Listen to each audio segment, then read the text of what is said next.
അലീനയുടെയും മനുവിൻ്റെയും നാളത്തെ വിശേഷങ്ങളിലേക്ക് അവരും സ്വാഗതം ചെയ്തു.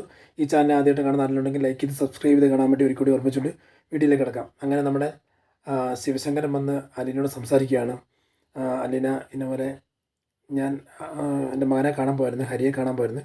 അപ്പോൾ ഹരി പറഞ്ഞത് അവൻ തെറ്റുകാരനല്ല, തെറ്റുകാരനെന്നല്ല, ഞാൻ പോക്സോ കേസിൽ ഉൾപ്പെട്ടിട്ടില്ല. നേരത്തെ അവൻ പല പ്രാവശ്യങ്ങളുമായിട്ട് ബന്ധപ്പെട്ടെന്ന് പറഞ്ഞാൽ പലയിടത്തും കറങ്ങിയിട്ടൊക്കെ ഉണ്ട്, പക്ഷേ യാതൊരു രീതിയിലും സെക്ഷൽ അബ്യൂസ് ഒന്നും ചെയ്തിട്ടില്ല എന്നാണ് അവൻ പറയുന്നത്.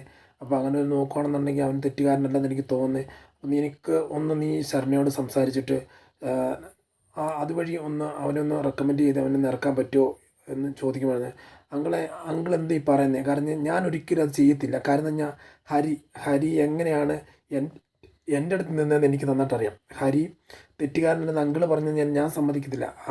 ഹരി ഇതിൻ്റെ അകത്ത് ബബിതയുടെ അടുത്ത് വരെ കൃഷ്ണമോളടുത്ത് പല ആൾക്കാർക്കും ഇങ്ങനെ തെറ്റായിട്ട് പെരുമാറിയിട്ടുണ്ട്. അതുപോലെ തന്നെ എൻ്റെ അടുത്ത് മസ്റ്റായിട്ട് പെരുമാറിയിട്ടുള്ള അതിൻ്റെ ഒറ്റ ബേസിൽ തന്നെയാണ് ഞാൻ അവനെ റെക്കമെൻഡ് ചെയ്യത്തില്ലെന്ന് പറഞ്ഞ്. ഇനിയിപ്പം ആരൊക്കെ കാണിച്ചു തന്നാലും അത് ശരണയെ സമ്മതിക്കുമോ?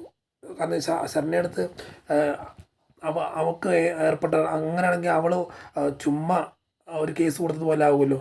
അപ്പം ഇപ്പോൾ ഹരി ചെയ്തില്ല, രോഹിത് ചെയ്തില്ല, മറ്റു കൂടെ നിന്ന് രണ്ടുപേര് ചെയ്യുന്നില്ല. അപ്പോൾ ആരും ചെയ്തില്ലെന്ന് പറഞ്ഞാൽ അപ്പോൾ അവൾ ചുമ്മാ അത് കേസ് കൊടുക്കുമോ?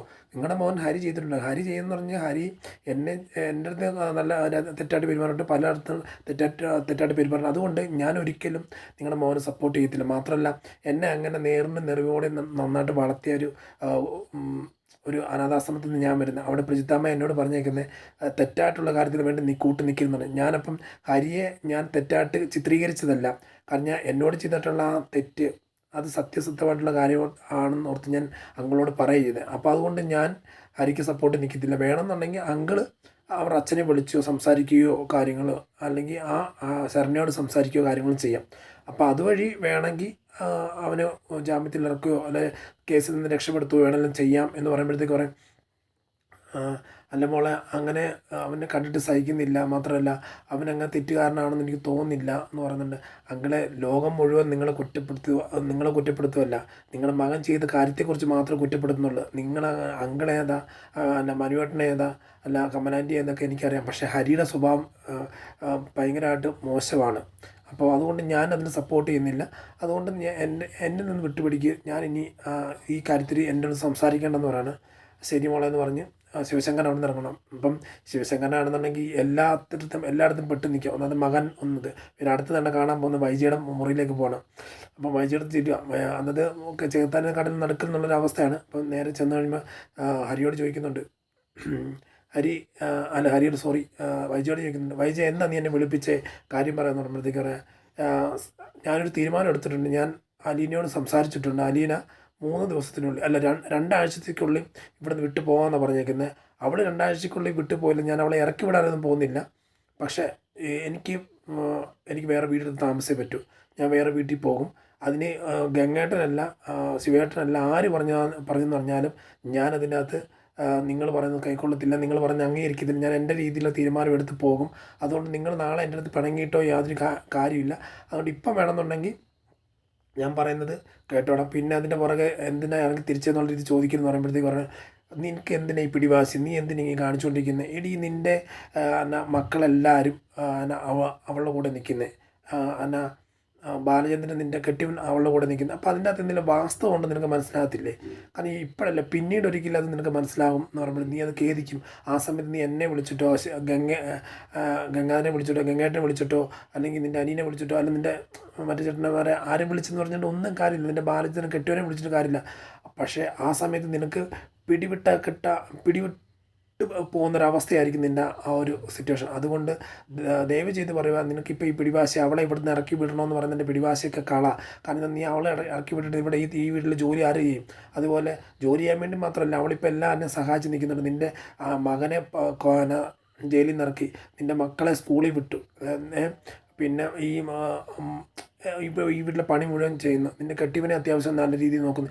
എല്ലാം കൊണ്ട് അവൾ നന്മ മാത്രമല്ല ചെയ്യുന്നത്. നീ എന്തിനാ ഇങ്ങനെ ആവശ്യമില്ലാത്തൊക്കെ ചിന്തിച്ച് കൂട്ടി എന്നെ ഇങ്ങനെ പറഞ്ഞുകൊണ്ടിരിക്കുന്നതെന്നൊക്കെ പറയുന്നു.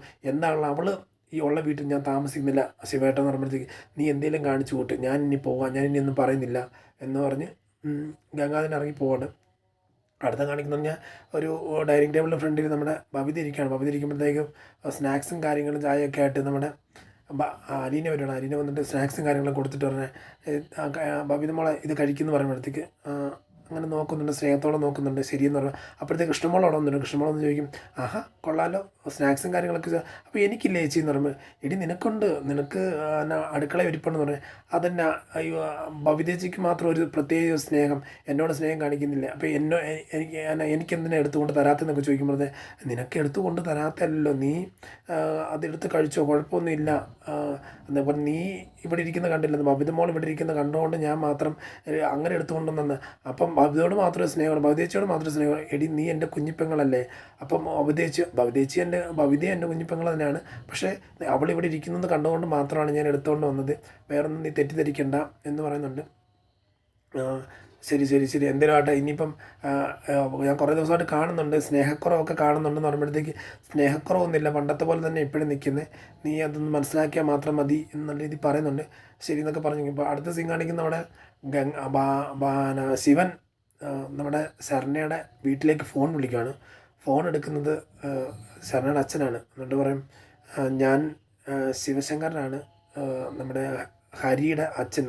ഏത് ഹരി, ഏത് കാര്യം പുള്ളി മറസെന്ന് പറഞ്ഞാൽ ഏത് ഹരിയെന്ന് ചോദിക്കും. അത് ശരണയുടെ കേസിൽ അകപ്പെട്ട് ജയിലിൽ കഴിയുന്ന ഹരിയില്ലേ, ഹരിയുടെ അച്ഛനെന്ന്. താനെന്തിന് ഈ ഫോൺ എൻ്റെ ഫോണിലേക്ക് ഈ വീട്ടിലേക്ക് ഈ ഫോൺ ചെയ്യുന്നത് എന്ന് പറഞ്ഞു. അതിൻ്റെ നീ കാരണം ഞാൻ എൻ്റെ മോനെ കാണുമ്പോൾ മോൻ പറഞ്ഞു അവൻ തെറ്റുകാരനല്ല എന്ന് പറയുമ്പോൾ, അവൻ തെറ്റുകാരനല്ലെങ്കിൽ ചുമ്മാ ബാധിക്കപ്പെടും എൻ്റെ മോള്. അവനും അവൻ്റെ കൂട്ടുകാരെല്ലാം ചേർന്ന് ഇല്ലാതാക്കിയതാണ് എൻ്റെ മോളുടെ ജീവിതം. പുറത്തിറങ്ങി നടക്കാൻ പറ്റും. ഞങ്ങൾക്ക് ഇപ്പോഴും എല്ലാവരും ആശ്വസിക്കുന്നു എന്ന് പറഞ്ഞു കഴിഞ്ഞാൽ പോലും ഞങ്ങൾ പുറത്തിറങ്ങുമ്പോഴത്തേക്ക് ഞങ്ങളെ കാണുന്നൊരു കണ്ണുണ്ട്, അത് അന്ന് മായ്ക്കാൻ പറ്റത്തില്ല. അതുപോലെ ഞങ്ങളെ കുറ്റപ്പെടുത്തണം, മക്കളെ നോക്കുന്നില്ല എന്നൊക്കെ പറഞ്ഞുകൊണ്ട് എന്നെ കുറ്റപ്പെടുത്തുന്നു, എൻ്റെ ഭാര്യയെ കുറ്റപ്പെടുത്തുന്നു, അവളുടെ ആങ്ങളമാരെ കുറ്റപ്പെടുന്ന ഒരു സമൂഹമുണ്ട്. അവൾക്ക് പഠിക്കാൻ പോകാൻ പറ്റുന്നില്ല, അവൾക്ക് നല്ല രീതിയിലൊന്ന് ചിരിക്കാൻ പറ്റുന്നില്ല. ഇതൊക്കെ കാരണക്കാരൻ തൻ്റെ മോന.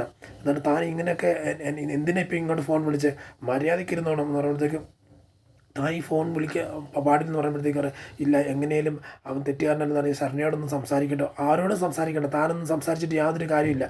അവൾ അങ്ങനെയാണെന്നുണ്ടെങ്കിൽ അന്നേ പറഞ്ഞേനെ, രോഹിത്തിൻ്റെ കാര്യം പറഞ്ഞപ്പോഴേ പറഞ്ഞേനെ നിങ്ങളുടെ മോൻ തെറ്റുകാരനെന്ന് പറഞ്ഞേനെ. ഇപ്പം ഞങ്ങൾക്കെല്ലാം ബോധ്യമായിട്ട് നിങ്ങളുടെ മോൻ തെറ്റുകാരനാണ്, അതുകൊണ്ട് ഈ വീട്ടിൽ ഫോൺ വിളിക്കരുത്, നിങ്ങൾ അതിന് ഫോൺ വിളിക്കേണ്ട യാതൊരു അവകാശവും ഇല്ല യാതൊരു രീതിയിലും. കാരണം ഞങ്ങളെ ഇല്ലാതാക്കരുത്, ഞങ്ങൾക്ക് ഇച്ചിരി സമാധാനത്തോടെ ഇപ്പം അലീന മോളൊക്കെ വന്നിട്ട് കുറച്ച് സമാധാനത്തോടെ എൻ്റെ മോളിപ്പോൾ എഴുന്നേറ്റ് നടപ്പുണ്ട്, അവൾ ഇച്ചിരി ജീവിതത്തിലേക്ക് തിരിച്ച് വന്നുകൊണ്ടിരിക്കുക, അതും കൂടെ ഇല്ലാതാക്കരുത്. നിങ്ങൾക്ക് കാശുണ്ട്, പണമുണ്ട്, കാര്യം നിങ്ങൾക്ക് നാളെ എങ്ങനെ വേണം നിങ്ങളുടെ മകനെ തിരിച്ചിറക്കിക്കൊണ്ടോ അല്ലെങ്കിൽ കാശെടുത്ത് പണം കൊടുത്ത് ജാമ്യത്തിലൊക്കെ ഇറക്കി കൊണ്ടുവരാം. പക്ഷേ ഞങ്ങളുടെ ജീവിതം അങ്ങനെയല്ല. ഈ വീട്ടിൽ ഫോൺ വിളിച്ചിട്ട് ഉള്ള സമാധാനം കളയരുത്. എൻ്റെ 2 ആമക്കളുണ്ട്, അമ്മമാരും ഇതൊക്കെ അറിഞ്ഞു കഴിഞ്ഞാൽ ചുമ്മാ വെറുതെ ഇരിക്കുക, അമ്മമാർ ഭയങ്കര ബഹളം ഉണ്ടാക്കും, വീട്ടിൽ കിടന്ന് അടിയും ബഹളമൊക്കെ ഉണ്ടാകും. അതുകൊണ്ട് നിങ്ങളുടെ മകൻ ഇതിലേ പോകുമെന്ന് പറഞ്ഞാൽ ഞങ്ങൾക്ക് വിഷയമില്ല, അത് നിങ്ങളുടേതായിട്ടുള്ള കാര്യം, ഞങ്ങൾ ഇതിൻ്റെ അകത്ത് യാതൊരു പങ്കും വഹിക്കത്തില്ല, ദയവ് ചെയ്ത് ഇതിൻ്റെ അകത്ത് വിളിച്ചേക്കരുതെന്ന് പറഞ്ഞ് നിർത്തുന്നൊരു സീനാണ് നമ്മൾ ലാസ്റ്റായിട്ട് കാണുന്നത്. നാളെ കാത്തിരുന്ന് തന്നെ കാണാം ഓരോ വരാനിരിക്കുന്ന വിശേഷങ്ങളെല്ലാം. ഇന്നത്തെ ഈ വിശേഷങ്ങളിൽ നിന്നും ഇവിടെ പറയുന്നു. Signing off. Thank you.